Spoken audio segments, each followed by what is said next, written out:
அனைவருக்கும் வணக்கம். நான் உங்கள் அன்பு சகோதரி மதுரை சுசத்யா பேசுகிறேன். எல்லாரும் எப்படி இருக்கீங்க? கண்டிப்பாக எல்லாரும் நல்லா இருப்பீங்க அப்படின்னு நம்புகிறேன். நீண்ட நாளைக்கு அப்புறம் இந்த காணொளி மூலமாக உங்களை சந்திக்கிறதுல ரொம்பவே மகிழ்ச்சி.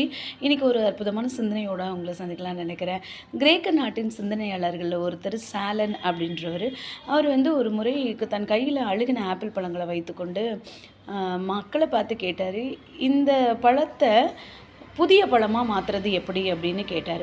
உடனே மக்கள் எல்லோரும் ஆச்சரியமாக பார்த்தாங்க. அது எப்படி முடியும், இது அழுகின பழமாச்சே அப்படின்னு. உடனே அவர் தன் கையில் இருந்த அந்த ஆப்பிள் பழத்தை பல பாகங்களாக வெட்டி அதில் இருந்த விதைகளை எடுத்தார்.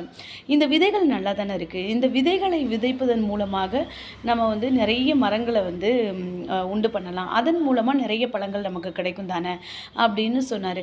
அவர் சொன்ன அந்த விஷயங்கள் மக்களுக்கு பல உண்மைகளை வெளிப்படுத்தியது.